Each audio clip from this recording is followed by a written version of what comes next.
Quando Justiniano subiu ao poder no século VI, o Império Romano estava longe de ser aquilo que havia sido um dia. A porção ocidental havia tombado nas mãos dos bárbaros invasores, e uma colcha de reinos germânicos substituía o que um dia eram províncias unificadas. A África, outrora próspera e abundante em recursos, agora se assemelhava mais a um deserto desolado, assombrado por doenças e também pela peste. Entretanto, as porções orientais do Império continuavam a existir e a coroar novos imperadores romanos. Entre esses homens, alguns fracos e outros exímios governantes, persistia a ideia de que um dia a antiga glória romana seria restaurada com a retomada das terras que antes pertenceram ao Império. Muitos tentaram agir em prol desse saudosismo, mas foi Justiniano quem mais se aproximou de alcançá-lo. Imperador perspicaz, de origem muito humilde, ascendeu graças às suas qualidades e também à sua esposa inteligente. Esse homem estaria destinado a mudar completamente o panorama de sua época. Ficou curioso e quer conhecer mais sobre ele? Então assista esse vídeo até o final e já deixa sua curtida. Eu sou Oráculo e você é sempre muito bem-vindo aqui. Justiniano nasceu em 482 d.C., numa pequena vila ao norte da Grécia. Ali, a vida era árdua e miserável, e a pobreza havia se tornado há muito uma visitante inconveniente. Como se não bastasse, do norte ainda vinha a lúgubre ameaça dos invasores bárbaros, o que certamente não colaborava para tornar o dia a dia mais agradável. Foi nesse contexto que nasceu esse futuro imperador bizantino. Justiniano não era dono de uma beleza excepcional, nem de grande carisma, nem de nada que o fizesse se destacar acima dos outros homens. Mas ele possuía uma virtude necessária para aqueles que desejam permanecer no poder: a constância. Desde jovem, ele se mostraria capaz de realizar muito bem tudo aquilo a que se propunha. Além disso, esse jovem rapaz também desejava ver-se longe da miséria em que nascera. E para isso, ele estaria disposto a agarrar todas as oportunidades possíveis. E a primeira delas logo chegaria pelas mãos de seu tio, o poderoso Justino. Refugiado em Constantinopla para escapar dos invasores bárbaros, Justino se alistou nas fileiras do exército e passou a servir como uma forma de escapar da pobreza e da fome de sua família. Suas qualidades como guerreiro e sua coragem incomparável o fizeram ascender rapidamente na hierarquia militar, primeiro como tribuno, depois como conde e posteriormente como senador. Por fim, ele acabou por se tornar o próprio comandante da guarda pessoal do imperador, o que lhe dava poderes e oportunidades incomensuráveis. Sendo ele próprio analfabeto e desconhecedor de muitos assuntos, tratou de se cercar de pessoas competentes. Mandou chamar o jovem sobrinho, deu a ele uma educação de qualidade e o nomeou como seu auxiliar. Justiniano deixou de ser assim um camponês esquecível para se tornar uma das figuras centrais do império, tudo em questão de pouco tempo. Numerosos escritores e fiéis viriam posteriormente isso como uma clara demonstração da providência divina, capaz de elevar o mais pobre dos homens ao trono, desde que disso dependesse o bem da cristandade. Quando o antigo imperador morreu, Justino assumiu para si o poder em meio a uma série de maquinações e intrigas políticas. Mas não o faria por conta própria, é claro. Justiniano foi um dos grandes responsáveis por assegurar a fidelidade do exército, na primeira grande demonstração de que ele não deixaria passar nenhuma das oportunidades à sua frente. O reinado de Justino foi um reflexo de sua época, marcado também por problemas econômicos e por guerras contra os invasores. Disputas teológicas também se tornaram frequentes, e em outras circunstâncias todos esses fatores teriam ameaçado a própria integridade do império.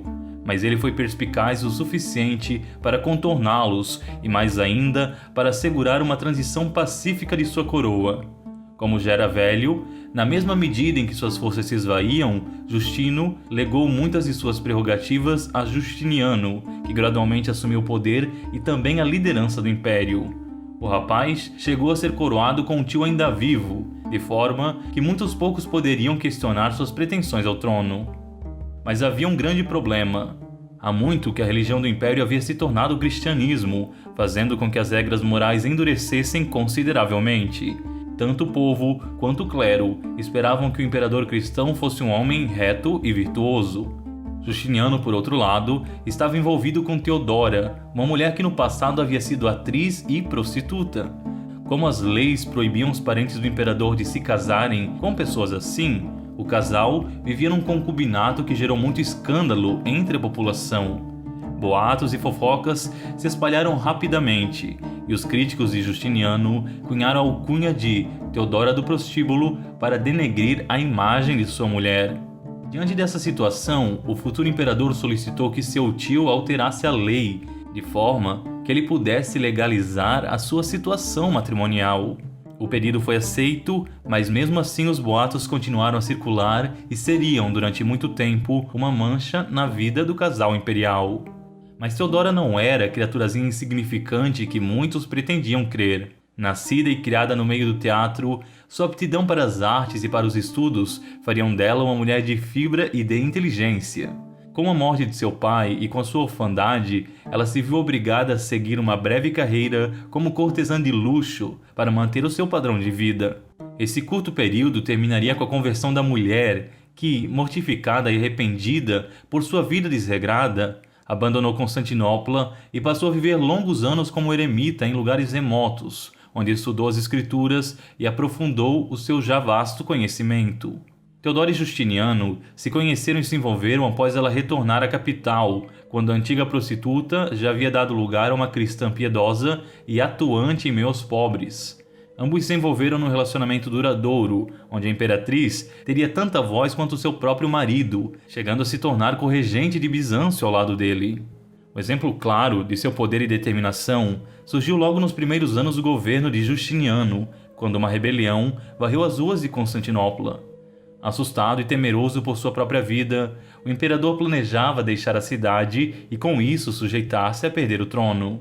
As lendas contam que Teodora teria se negado a deixar o palácio e exclamado que as vestes de imperatriz davam sempre uma boa mortalha, de forma que ela preferia morrer no trono a viver fora dele.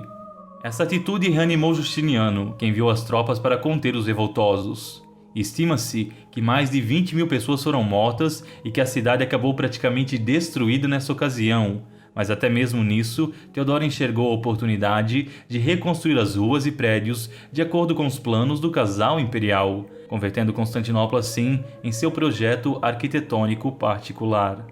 A partir desse ponto, o reinado de Justiniano se destacaria como poucos outros que viriam depois. Constantinopla foi reerguida com muitas novas construções, sendo a maior de todas a Basílica de Santa Sofia, um marco do cristianismo oriental.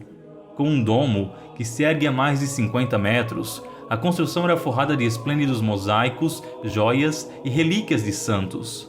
A iluminação, projetada para realçar as pinturas, tornava cada detalhe ainda mais glorioso, de forma que quando o próprio imperador entrou na construção, ele não pôde conter o seu choro. Emocionado e prostrado ao chão, Justiniano teria exclamado: "Veja só, Salomão, eu superei você." Para sermos justos, ele foi um dos grandes responsáveis por fomentar a arte cristã desse período, investindo verdadeiras fortunas na reforma e na construção de novas igrejas e mosteiros. Também ergueu estátuas, rasgou estradas e construiu aquedutos que modernizaram a estrutura dos seus domínios. Na área militar, se destacou por reconquistar muitos dos territórios que os bárbaros haviam tomado. Subjugou e pacificou o norte da África, o sul da Espanha e grande parte da Itália. Sob o comando de Justiniano, o Império Bizantino alcançaria sua maior extensão e força. E embora nenhum dos seus sucessores tenha conseguido manter esses feitos, as suas ações possibilitaram a sobrevivência de Constantinopla por muitos séculos. Mas foi na área jurídica que esse homem realmente mostrou sua força. Com a ajuda de 10 estudiosos experientes, compilou e catalogou o direito romano naquilo que ficou conhecido como Corpus Iuris Civilis e que ainda nos dias atuais constitui a base do direito de toda a civilização ocidental. O seu Corpus Iuris se divide basicamente em 4 partes. O Códex, compilando todas as leis e promulgações emitidas desde o tempo do imperador Adriano. O Digesto, que reunia os comentários dos grandes juristas da história de Roma. As Institutas, com manuais que deveriam ser usados pelos estudantes de direito. e por fim as novelas, as novas leis promulgadas por ele a fim de atualizar o direito. Entre os avanços promovidos por Justiniano e Teodora, muitos deles visavam proteger os bens da igreja e também os mais frágeis. Pela primeira vez na história de Roma, as mulheres se tornariam cidadãs oficiais, com direitos tais como a solicitar o divórcio, a possuir e herdar bens, dentre tantos outros que até então eram simplesmente impensáveis. A prostituição forçada foi proibida, e também a pena capital para o adultério feminino.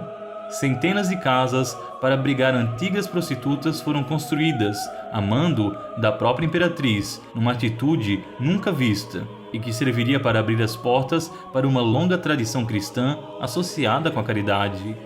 Qualquer outro povo de então que visse esses avanços ficaria certamente chocado com a liberdade que a parte feminina da população bizantina podia gozar. Em suma, o governo de Justiniano e de sua esposa foi um período de prosperidade, de incentivo às artes e do florescimento de importantes pensadores e filósofos. Esse camponês alçado ao trono lançaria muitas das bases civilizacionais que ainda hoje são aceitas por muitos países. Suas novidades culturais continuam a ressoar, tantos séculos depois, principalmente no leste europeu, onde a religião ortodoxa ainda predomina. Justiniano pode não ter sido um militar exímio como seu tio, nem tido uma grande genialidade política. Durante todo o seu reinado, jamais saiu da capital e cada uma de suas conquistas militares foi comandada pessoalmente por homens de sua confiança. Seu grande mérito está naquilo que falamos no começo do vídeo. Ele era constante e sabia exatamente o que queria: restaurar a glória do poderoso Império Romano. E não há como duvidar que tenha conseguido cumprir o seu intento quando olhamos para o seu próprio reinado. E se você gostou desse vídeo, curta e compartilhe com seus amigos. Até mais, se Deus quiser.